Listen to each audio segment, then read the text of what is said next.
पहला सवाल लोगों का ये होता है कि भाई हम इंश्योरेंस क्यों लें, कि यदि मैं दुनिया में नहीं हूं तो मेरे पीछे वालों का क्या होगा। बिल्कुल। और ये पैसे मिलेंगे भी कि नहीं मिलेंगे ये भी हमें जानकारी होनी है चाहिए ना, लोगों का परसेप्शन गलत हो गया कि नहीं यार वो मरने पे पैसे मिलेगा हमें। पॉलिसी लेते हुए कि उस प्लान के फीचर्स समझना बहुत जरूरी है। जितनी जल्दी उम्र में आप पॉलिसी लेंगे उतनी जल्दी वो मैच्योर होगी। जी। तो कंपनीज क्या करती हैं, उसमें एक मेडिकल हिस्ट्री चेक करने लगती हैं कि भाई आपको बीपी तो नहीं है, शुगर तो नहीं है, थायराइड तो नहीं है, बहुत सारी बीमारियां होती हैं। जी जी। ठीक है, तो उन बीमारियों के हिसाब से डिसाइड किया जाता है कि भाई आपको पॉलिसी हम दें या ना दें। Welcome to The Lotus and today we are going to talk about life insurance. First of all, what is life insurance? ये एक तरीके की सिक्योरिटी है आपकी लाइफ के लिए और साथ ही आपकी फैमिली के लिए। लेकिन सवाल ये है कि कोई भी व्यक्ति लाइफ इंश्योरेंस क्यों ले और किस उम्र में ले, कितनी लाइफ इंश्योरेंस ले, किस क्या प्रीमियम ले, ये सारे सवाल जो हैं वो एक व्यक्ति के मन में घूमते रहते हैं जो लाइफ इंश्योरेंस लेने के बारे में सोच रहा होता है। ये सारी चीजों की जानकारी आपको एक लाइफ इंश्योरेंस या फिर एक इंश्योरेंस एक्सपर्ट से बेहतर और कोई नहीं दे सकता। तो इसी कड़ी में द लोटस की टीम जो है वो आपको एक एक्सपर्ट इंश्योरेंस एक्सपर्ट से इंट्रोड्यूस कराने जा रही है जिनके माध्यम से आपको ये जानकारी मिलेगी कि आपको अपने जीवन में लाइफ इंश्योरेंस क्यों लेना चाहिए। हमारे साथ मौजूद होंगे इंश्योरेंस एक्सपर्ट कमल जी। बहुत स्वागत है सर आपका। नमस्कार जी, धन्यवाद। और आप एक इंश्योरेंस एक्सपर्ट होने के नाते तमाम तरीके के लोगों से जो है मिलते होंगे, इंटरेक्ट करते होंगे। सबसे पहला उनका सवाल आपसे क्या होता होगा?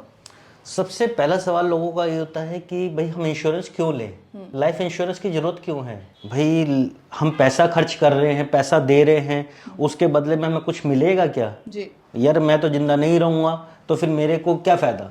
भाई उनका कहना सही है, लेकिन एक परसेप्शन आपको दूसरे तरीके से भी लेना होगा, आपको दूसरी सोच भी रखनी होगी। लाइफ इंश्योरेंस इसलिए जरूरी है कि यदि मैं दुनिया में नहीं हूं तो मेरे पीछे वालों का क्या होगा, मेरी वाइफ का क्या होगा, मेरे बच्चों का क्या होगा, मेरे पेरेंट्स का क्या होगा, उन सब का क्या होगा, ये सोच के तो इसलिए लाइफ इंश्योरेंस जरूरी है कि भाई आज मैं जिंदा हूं, आज मैं कमा रहा हूं, आज मैं अपने बीबी का, बच्चों का, माँ बाप का ध्यान रख पा रहा हूं, उनकी सभी खर्चे पूरे कर पा रहा हूं। लेकिन मैं नहीं होऊंगा तब क्या होगा, तब भी तो जरूरत होगी पैसे की। तो इसलिए लाइफ इंश्योरेंस जरूरी है। सबसे बड़ी बात यह है कि जब लाइफ इंश्योरेंस आप ले रहे हैं तो उस समय आपको बिल्कुल क्लियर होना चाहिए कि आप किस प्रकार की इंश्योरेंस ले रहे हैं, उसके क्या फीचर्स हैं, क्या फायदे हैं, क्या नुकसान है और हमें कब लेनी है। बिल्कुल। आपने जैसे कहा कि क्या फायदे हैं और क्या नुकसान है, ये चीज़ हमें समझ के चलनी चाहिए। तो जब कोई व्यक्ति लाइफ इंश्योरेंस ले रहा है तो उस वक्त क्या प्रॉफिट होता है उस चीज़ का? देखिए, लाइफ इंश्योरेंस में कई तरीके की प्रॉफिट हैं।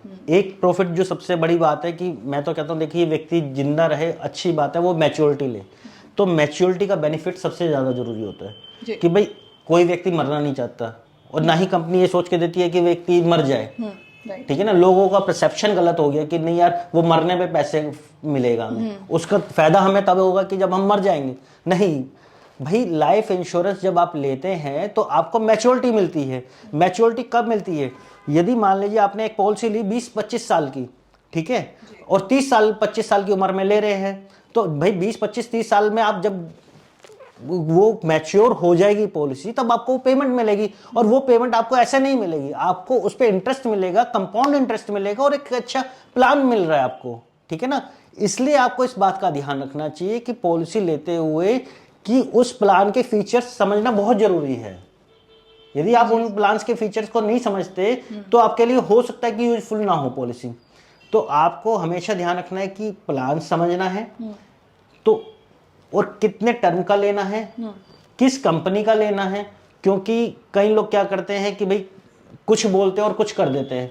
लोग जाते हैं बैंकों में या कहीं पे फाइनेंशियल इंस्टीट्यूशंस में जाते हैं या कई कंपनीज में जाते हैं कि यार हमें तो ये प्लान चाहिए, ठीक है, और जो सामने बैठा अधिकारी होता है वो जो है कोई और प्लान दे देता है। तो आपको अपने फुलफिल जो करता है चीज उस प्लान को ही लेना चाहिए और अच्छी तरीके से समझ के लेना चाहिए। इसका मतलब ये है कि लोगों में ये जानकारी ही नहीं है कि लाइफ इंश्योरेंस हमें किस कंपनी का दिया जा रहा है या किस तरीके का लाइफ हाँ, इंश्योरेंस। ये एक बड़ी समस्या है लोगों को। मेरे पास कई क्लाइंट्स आते हैं कि कहते हैं जी हमने LIC ले रखी है। मैंने कहा LIC ले रखी है, अच्छी बात है, बहुत बढ़िया बात है। अब जब मैं उनके पेपर्स देखता हूँ तो वो किसी और कंपनी के होते हैं। भाई LIC जो एक फुल फॉर्म है, life insurance corporation of India, Bharatiya Jeevan बीमा निगम। कई कंपनीज के एजेंट उसे, मैं किसी कंपनी का नाम नहीं ले रहा हूँ, लेकिन कई कंपनी के एजेंट जो है उन्हें सिर्फ LIC करके बेच देते हैं और व्यक्ति का जो भरोसा होता है वो इस पे होता है। वो एक माइंड में लेके बैठा है कि हाँ यार LIC का मतलब LIC life insurance corporation of India है, लेकिन व्यक्ति को नहीं पता होता।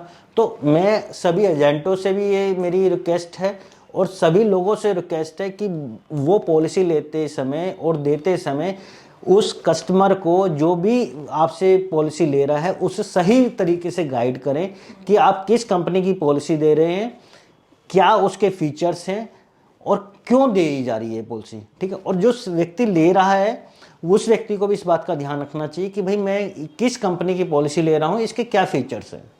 एक सवाल आता है सर कि जब हम लाइफ इंश्योरेंस ले रहे होते हैं तो सबसे पहले हम अगर एक कंज्यूमर के तौर पे या एक कस्टमर के तौर पे मैं कहीं बैठी हूँ तो मुझे नहीं पता कि लाइफ इंश्योरेंस में क्या क्या चीज़ें आएंगी, क्या चीज़ें नहीं आएंगी। तो जब कोई व्यक्ति पहली बार अपना लाइफ इंश्योरेंस करा रहा होता है तो किन किन चीज़ों को ध्यान में रखना चाहिए उसे? देखिए, जब व्यक्ति इंश्योरेंस ले रहा है तो उसे ये देखना चाहिए कि वो चाइल्ड प्लान ले रहा है, अपने बच्चों के लिए प्लान ले रहा है, या वो प्लान अपने लिए ले रहा है, ठीक है, या अपने पेरेंट्स के लिए ले रहा है, टर्म प्लान ले रहा है। क्योंकि टर्म प्लान लाइफ इंश्योरेंस से अलग प्लान है, ठीक है ना। उसमें थोड़ा सा अलग कॉन्सेप्ट हो जाता है उसी का पार्ट, लेकिन उसका थोड़ा सा कॉन्सेप्ट अलग हो जाता है उसमें, क्योंकि मैच्योरिटी पे कुछ पैसा नहीं मिलता और वो सिर्फ डेथ के केस में मिलता है। तो उसे जो है व्यक्ति को ये समझना होगा कि वो किसके लिए ले रहा है, वो क्या प्लान लेना चाहता है, क्या सबसे प्लान पहले लेना ये चाहता है, clarity बच्चों के लिए लेना चाहता है, अपनी यंग जनरेशन के लिए लेना चाहता है, पेरेंट्स के लिए लेना चाहता है, या पेंशन प्लान लेना चाहता है कि भाई मुझे आज मैंने पैसा जमा किया इकट्ठा और मुझे उसके बाद पेंशन आए, उस तरीके का प्लान लेना चाहता है। तो प्लान तो कई तरीके के, तो वो व्यक्ति को खुद सोचना होगा, समझना होगा। ठीक है। और क्या सवाल हो सकते हैं एक लाइफ इंश्योरेंस एजेंट से पूछने के लिए?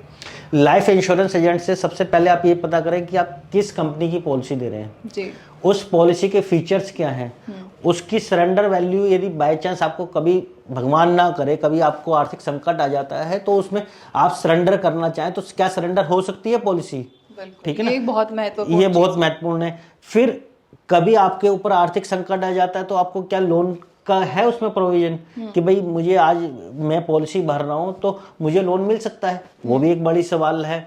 उसके अलावा एक बहुत बड़ा सवाल ये है कि भाई उसकी रीपेमेंट कैसे होगी। उसके बाद ये होता है कि यदि मैंने लोन ले लिया उस पर तो उसका क्या फ़ायदा होगा और मेरी पॉलिसी का क्या होगा। जी, पॉलिसी के बारे में ही तो पता होना चाहिए भाई, मैंने लोन तो ले लिया, अब मेरी पॉलिसी कहीं ऐसा तो नहीं कि पॉलिसी खत्म हो जाएगी, या मैंने सरेंडर किया तब उस कंडीशन में क्या होगा, तो वो सारी चीज़ें तो पता करनी होगी। बिल्कुल। और ये पैसे मिलेंगे भी कि नहीं मिलेंगे ये भी हमें जानकारी होनी चाहिए। हाँ, ये पैसे कितने समय के बाद मिलेंगे। देखिए, सबसे बड़ी बात है कि मैंने एक पॉलिसी, सीधा सा एक मैं आपको समझाने की कोशिश करता हूँ कि मैंने एक पॉलिसी ली, ठीक है, मैंने ये देखना है कि वो पॉलिसी कितने समय के लिए ले रहा हूँ, सबसे बड़ी बात। उसके बाद क्या उस पे इनकम टैक्स का रिबेट मिल रहा है या नहीं मिल रहा है, उस पे लोन की प्रोविजन है या नहीं है, उस पे सरेंडर का प्रोविजन है या नहीं है, उस पे मैच्योरिटी पे कितना अमाउंट मिलेगा, वो प्रोविजन उन्होंने दे रखा है या नहीं दे रखा है। क्योंकि यदि हम भारतीय जीवन बीमा निगम की बात करें तो वो एक, उनके जो एजेंट्स होते हैं उनके पास एक कैप रहती है, तो उसमें एक रफली कैलकुलेशन होता है, उसे हम 100% नहीं कह सकते, लेकिन एक रफली कैलकुलेशन होता है कि यदि आज मैंने इतना कोई पॉलिसी ले रहा हूँ और 25 साल के लिए ले रहा हूँ तो उसमें मेरा मंथली कितना जाएगा, क्वार्टरली यदि पेमेंट करता हूँ तो कितना जाएगा, हाफ ईयरली पेमेंट करता हूँ तो कितना जाएगा, ईयरली पेमेंट करता हूँ तो कितना जाएगा। और साथ में एजेंट आपको ये भी बताता है कि यदि आपकी 25 साल 22 साल जो भी एक टर्म है उसके बाद जो मैच्योरिटी होगी तो मैच्योरिटी पे अप्रोक्स कितना अमाउंट मिलेगा। वो अप्रोक्स अमाउंट होता है, करेक्ट अमाउंट नहीं होता, ठीक है, लेकिन वो अप्रोक्स अमाउंट आपको आइडिया मिल जाता है कि भाई आज मैंने पॉलिसी ली और 25 साल बाद वो पॉलिसी मैच्योर हुई है तो उस पर मुझे इतना अमाउंट मिलेगा। ठीक है। जैसे अब अभी स्टार्टिंग में जब हम ओपनिंग कर रहे थे तो ये मैंने मेंशन किया था कि किस उम्र में LIC लेना बहुत ज़रूरी है या लाइफ इंश्योरेंस लेना बहुत ज़रूरी है, तो आपके मुताबिक वो कौन सी सही उम्र है? देखिए, LIC लेने की जो सबसे अच्छी उम्र है बचपन है। बचपन मतलब देखिए, प्लान born बहुत के सारे साथ। हैं, तो वो बचपन जब बच्चा पैदा होता है तो अधिकतर प्लान 90 डेज से भी स्टार्ट हो जाते हैं, ठीक है ना। तो जितनी जल्दी उम्र में आप पॉलिसी लेंगे उतनी जल्दी वो मैच्योर होगी, ठीक है, उसके आपको उतने बेनिफिट्स मिलेंगे। उसके बाद सबसे बड़ी बात ये है कि प्लान मैंने लिया, बच्चे के लिए लिया, वो टाइम से मैच्योर हो गया और टाइमली मैच्योर हो गया, उसके बाद वो पैसा जो है बच्चे की एजुकेशन में काम आ सकता है, शादी में काम आ सकता है, एक चीज। दूसरी बात ये है कि यदि मान लीजिए मैंने यंग एज में लिया तो मैं जितनी जल्दी लूंगा उतना अच्छा है। उसका कारण ये है कि यदि मान लीजिए एक व्यक्ति 25 साल की उम्र में पॉलिसी खरीदता है, ठीक है, उसने 25 साल की उम्र में एक पॉलिसी ले ली। अब दूसरा व्यक्ति कहता है नहीं यार मैं 50 साल की उम्र में लूंगा पॉलिसी। अब दोनों में फर्क क्या है? दोनों में फर्क ये है कि 25 साल वाले को हाथों हाथ पॉलिसी मिल जाएगी क्योंकि उसके मेडिकल कंडीशंस इतनी खराब नहीं होगी। लेकिन जैसे जैसे हमारी एज बढ़ेगी, एज जैसे जैसे बढ़ेगी तो एज के साथ वो चेंज आएंगे। तो कंपनीज क्या करती हैं, उसमें एक मेडिकल हिस्ट्री चेक करने लगती हैं कि भाई आपको बीपी तो नहीं है, शुगर तो नहीं है, थायराइड तो नहीं है, बहुत सारी बीमारियां होती है, ठीक है। तो उन बीमारियों के हिसाब से डिसाइड किया जाता है कि भाई आपको पॉलिसी हम दें या ना दें। तो बाद में जितनी आप उम्र ज्यादा करेंगे तो आपको पॉलिसी मिलने के चांस भी कम हो जाते हैं। यदि आज 25 साल की उम्र में ले ली, अच्छी बात है। अब आप कहोगे 70 साल की उम्र में मैं पॉलिसी लूंगा, तो भाई कंपनी भी तो सोचेगी हम इसे लाइफ इंश्योरेंस क्यों दें, बिल्कुल, हमारा क्या बेनिफिट। हाँ, तो मेडिकल रिकॉर्ड्स वो चेक करेगी तो उस पर रिजेक्ट कर देगी, एक बात। दूसरी बात जो सबसे बड़ी जरूरी होती है कि उसका प्रॉफिट जितनी कम उम्र होगी, इस बात को बहुत ध्यान रखें, जितनी कम उम्र में आप पॉलिसी लेंगे आपका प्रीमियम कम जाएगा और मैच्योरिटी ज्यादा आएगी। और जितनी ज्यादा उम्र में आप पॉलिसी लेंगे उतना आपका प्रीमियम ज्यादा जाएगा, मैच्योरिटी कम आएगी। तो भाई जब आपको ज्यादा उम्र में क्यों लेना है, उसमें मेडिकल के चांसेस भी हो गए, आपकी मैच्योरिटी भी कम हो गई, आपका रिस्क कवर भी कम हो गया। तो आप इसलिए अच्छा यही है ना कि भैया आप बचपन में ही ले लो।